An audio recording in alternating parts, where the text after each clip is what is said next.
Hello, it's Rapid Regeneration. I'm David Escamilla. I'm not a doctor. I'm not a medical professional. I'm not making any medical claims or claims about diseases.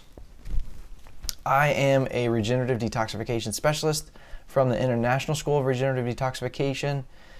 This is brought to you by Rapid Regeneration.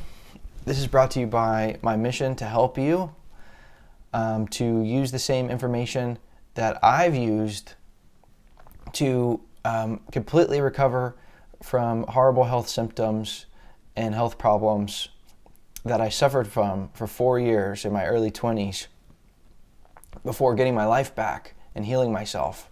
I didn't come up with this.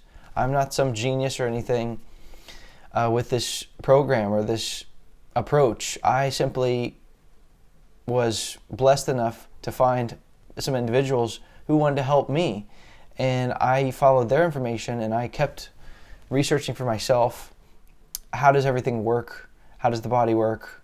How does different foods work, different herbs, different cleansing? And I figured it out. But again, it's not like I'm that smart or something. I just found things that other people had already found. And that's what you're doing right now, is you're figuring it out for yourself on basically how to get yourself to the next level. So I'm on a mission now to do that. What I did find, what did frustrate me in my journey was that it took me so long. I've been at this now almost a decade. And it took me so long to find all this different information in different places.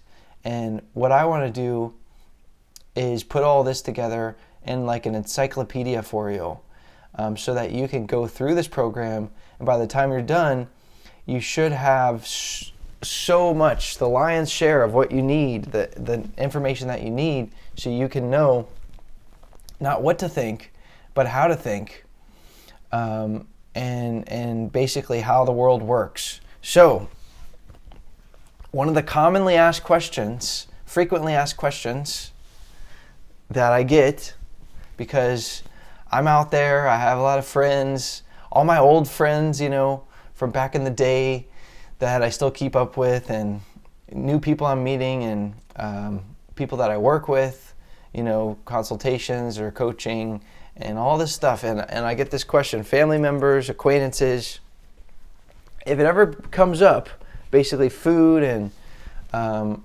what I'm eating, and eating a lot of raw foods, let's say, people say, well, where do you get your protein?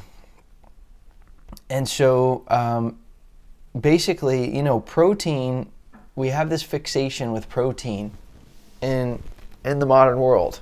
And it's become like this magical entity, and if you ever see, if you're at the grocery store and you see these trendy magazines, it'll say, protein, where to get fit more protein in your day, and protein, this amazing thing, and it's treated as, like some kind of a magical elixir or, sorcerer's stone. And so I have a few theories why we're obsessed with protein in the modern world. It's delicious, sumptuous, it's very filling, it keeps you full longer than carbs, has a unique texture. Meat is protein. People love meat for obvious reasons. It's desirable, stimulating. It's energizing briefly to the nervous system as you're basically absorbing the consciousness of the animal. Protein and meat seem to have some kind of addictive and or habit-forming quality that makes you crave it. And excuse me. And I understand if you crave it. Trust me, because basically I had the same thing. I was really, really fixed on protein. When I first discovered cleansing and sort of maybe transitioning what I was eating to some better foods, this was in like mid 2015. At the time, I was really fixed on protein, and I was eating large amounts of protein my whole life. I was eating a lot of animal protein and meat, eggs, some dairy, but yeah. And so I understood. So even when I was getting more into healthier foods that I was eating, I was still eating a large amount of protein. And basically when I was making this switch, I was eating a lot of avocado. I was eating a lot of olives. I was eating a lot of nuts, a lot of seeds. At one point, I was eating one 16-ounce jar of almond butter every single day. And that was on top of a bunch of other protein.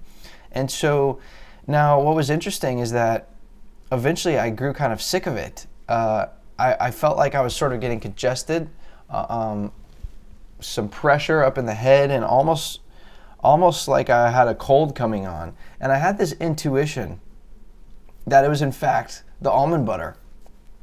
And I stopped adding it to my foods, and I didn't replace it with any other protein. And within a couple days, I started to feel much better. And that was kind of a turning point for me. And my energy was elevated, and I started going to the next level. That happened about, that was like almost 2 years after I started to transition. So trust me, I understand. If you've been eating the standard modern diet, you've been on a very protein-centric diet, and you're craving protein, and you're fixed on protein. Even if you've been eating a standard vegan or standard plant-based diet. The typical plant-based diet is a lot of beans, a lot of peas, soy, nuts and seeds, or other plant protein sort of entrees, veggie burgers and that kind of thing. And so your body is probably also used to a high intake of it. So basically, there's two questions that we're going to answer, which is, where do you get your protein? How much protein do you need? But also it's basically like more of an addiction as well. And as you start to wean down your intake of it, you'll notice your body craves it a lot more. So I think that this explains, the utter fixation with protein. It's this habit of eating it and this craving that people get for it. People have a difficult time comprehending how somebody could consume a relatively low protein intake of foods. But just remember, in terms of what foods are humans assigned to eat, going back a couple episodes, we're not designed, unlike the big cats, unlike the dogs and the hogs and the bears, our bodies, our digestive systems are not as accustomed to digesting protein. We don't have the big livers with all this bile flow. We don't have the super acidic stomach chambers. We don't have the shorter intestinal tracts. So, we're basically more designed to eat like your carbs, your simple sugars. Not your complex sugars like the herbivores, but simple sugars. That's going to be like your fruits and basically some vegetables. And yes, we can digest some level of protein, but basically I think that level is a lot lower than what people normally eat in terms of protein. But if you want to eat that much protein, that's fine, and there's healthy ways you can get it. But just understand, it seems like it's inappropriate. And what I think is happening is when someone is shocked at someone eating low protein, or if you're shocked, it could be attached to how that individual's been eating protein, how much they're craving it. Now, this is the other freaky part about this, is that when you're also dealing with protein, and especially protein that goes undigested, it's difficult for our digestive tract to fully digest protein. So a lot of times it'll be undigested, and it'll move into the gut and just basically spend 24 to 48 hours moving through the gut and putrefying. In other words, decaying or decomposing. And it needs to be broken down by means of bacteria. And so it doesn't really get digested properly, and it basically rots in the intestine. Now, this is also especially true. Yes, that can happen with plant protein, but especially with animal protein. So if you got a piece of meat, it's moving through the gut. Just know that this is a welcome invitation for harmful organisms and for parasites. And I hate to say this, but especially like your worms of all sizes, microscopic and some that grow several inches long or longer, and they love rotting animal meat. I mean, and different parasites do. And so you could have some individuals out there, and basically they're full of parasites, and the parasites they love the protein, especially the animal protein, and they can influence cravings. And so, yes, it's hard to imagine not eating it if you're basically taken over and getting influenced to eat it. And so that's why it's so important to do the total body cleansing, the parasite cleansing, the gut cleansing, all of it. So, go back to those earlier segments if you haven't done that. But yeah, so I know it's a heavy concept, but I think that's a factor. It was a factor for me because after I cleansed myself out in that way, yeah, my cravings definitely changed. But even after I cleansed myself out with the gut cleanse and the parasite cleansing, I still craved protein. So it's also a mental thing, and it's a bodily thing, and your body's used to it. So, slowly over time, I started to eat less protein. So do we really need protein? How much do we really need? So it's important to understand, okay, how the world works and what's really the truth of what's going on. So you got to understand that protein is not really a main food source for humans. Basically, if you ate nothing but protein, I'm not going to say you would die, but basically you would have no fuel to run your body on. I guess you would have to get it from your own body tissues, breaking them down, maybe the air, breathing in the air, because protein is not a fuel. Protein is first of all, we can't even use protein. The body has zero slot that it can put protein into. The body wants the amino acids in protein. Protein is just simply a structure that's made up of stacked up amino acids. Now, amino acids are great. The body needs amino acids. But when we consume the proteins, we break them down into amino acids through the body. There's a lot of uses for amino acids, structural support. If you're into muscles and building up your body and strength, these are amino acids. So, yes, the body definitely needs amino acids, but also keep in mind, the amino acids are not a fuel source per se. They're not feeding the cells to energize the cells. They're being used for these sort of tertiary or other functions of the body. The cells basically can get energized through either carbohydrates, that carbon that comes from them, or, from fatty acids. The body can turn to glycogen and use that for energy. Now that's more involved, but protein is going to be just for your amino acids. Okay, so you do need amino acids to some degree. Now just know that some fruits and vegetables, they have naturally balanced amounts of carbs, fats, and proteins. I definitely believe that there is some benefit to consuming amino acids. I do consume them daily. in the form of amino acids from the foods I eat, sometimes in the form of protein, sometimes in the form of direct amino acids.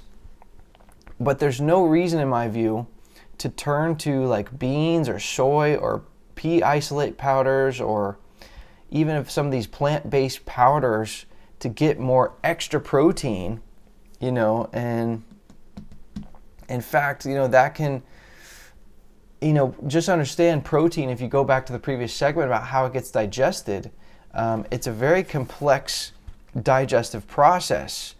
Requires a lot of energy from the stomach, the liver, the pancreas.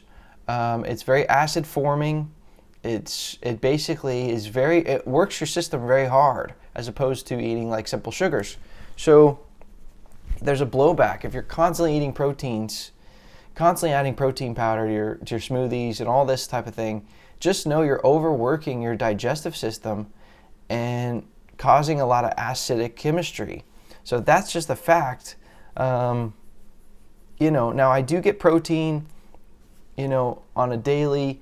And I like to use I do use this green powder, which has some protein in it, not a lot, but it's rapidregeneration.com/green powder. So it's got some protein and amino acids, not a lot. I do get some protein from the foods I eat as well. So I would say I probably get maybe up to 50 grams of protein a day. And maybe less on some days, or maybe more if I'm going to eat like nuts and seeds. But, most Americans are eating upwards of 200 grams of protein per day. And so that's all I'm saying is, yes, when people ask me, where do you get your protein? I'll say, I get them from nuts and seeds, but I don't eat nuts and seeds that much. So, but I'll get them from bananas or from green powder. If you tell someone you get it from nuts and seeds, that's a pretty satisfactory answer. They can deal with that. But I'm just saying, yes, get your protein, get your amino acids. But this amount that people are eating, it is a huge amount, and it's inappropriate for the type of digestive system that we have, and it's no wonder why all these problems are happening with over acidity. Okay, so nuts and seeds can be super healthy. Now there's differences between different nuts and seeds. This is going to be covered later in a segment about especially ratio of omega-6 to omega-3. But yeah, when eaten in moderation, I especially like ground up chia seeds and hemp seeds. There can be tremendous health benefits. And just know that, nuts and seeds are your friend. If you're hooked on protein and you're trying to switch to a more healthy diet, eating healthier, turn to your nuts and seeds. It's a good transition food, and it keeps you full for a long time. And it's much better to eat that than eat like, a bacon cheeseburger, or eat, let's just say even a cooked veggie burger, or raw nuts and seeds are going to be, a very good transition food. So now as you get more advanced and you get more vibrant, you'll notice that nuts and seeds, they can have drawbacks and blowback, and that yes, they are acid forming, and they're gonna slow down detox. They're not what you would call a hydrating or a cleansing food, and so there are some drawbacks. And as you get to higher levels, maybe you're going to cut out or eat less of those types of foods. It requires a lot more energy to break down. So yes, protein has its place, absolutely, 100%. Just use common sense and understand, and don't take what's on the cover of a magazine or in some science article as dogma, because it'll lead you astray. I mean, honestly, don't take what I say either as dogma. You have to figure it out for yourself, but you have to use logic and common sense. You should understand, how does the food get digested? Which systems are digesting it? What's the different makeup of different foods? Is digesting protein that much more work for the body, and creating that much more acids than digesting fruits and vegetables? Yes, unfortunately. So, just understand what this difference is. And yeah, protein does not need to be consumed excessively the way that it is. But there is still some role for protein. I absolutely get my protein in, and I love those amino acids. And, people, although I did get skinnier and stuff in the early phases when I was getting myself cleaned out, now, you look at me and I've got decent, body mass, and that's your amino acids and building yourself up with the power of amino acids. And so absolutely, protein and amino acids are essential. You should get it in, but just, America loves to do things to excess. So you don't necessarily want to follow the level of protein that is typically being eaten. And you certainly don't want to follow what the mainstream is saying about, oh my God, you have to eat all this protein, 3+ times a day and all this stuff. And just remember that foods in nature are naturally balanced with different amounts of protein. Even if you think of a fruit as, oh no, this is just a carbohydrate. Well, it has protein in it, and nature understands how to balance things out. So, and when people ask you where to get your protein, if you're basically healthy and well and kind of on this path of cleaning yourself up and getting yourself well and solving your health problems, and you're vibrant and you're energetic and you're making progress and you're getting there every single day, people ask you, oh my gosh, you're so healthy, but where do you get your protein? Just tell them, nuts. I get it from nuts and seeds. I get it from chia and hemp seeds. And people seem to get that. They're like, oh, okay, yeah. That makes sense. That's probably healthier than, a steak or whatever.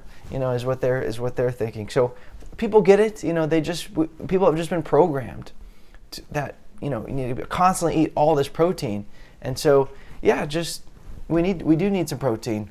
So that's where you get it from. So I hope this gives you a better insight. Trust me, it's important to cover this one. It's a very frequently asked question.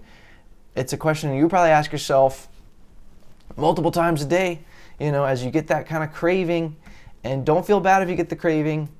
Don't feel guilty or anything. And over time, maybe over years or months or whatever, I will bet that your body changes and that you have different cravings and you crave different foods. So just roll with it, keep making progress, and eventually you can get to the point where, it's not really a big craving, or it's much less of a craving, and I just feel so much better. In my body, it just feels like it's just not being overworked, when I'm eating a more minimal amount of protein. So I hope this helps. The website is rapidregeneration.com. There's a lot of resources. There's different foods on there if you need cheat foods, if those cravings are overwhelming. Check out the store. Sometimes, I'll just recommend a product that I like and share the link of that. So rapidregeneration.com. I'm so honored to help you, hopefully making this easier for you than it was for me. So keep learning, and I'll see you on the next segment. For more information, please follow @Rapid Regeneration or visit rapidregeneration.com.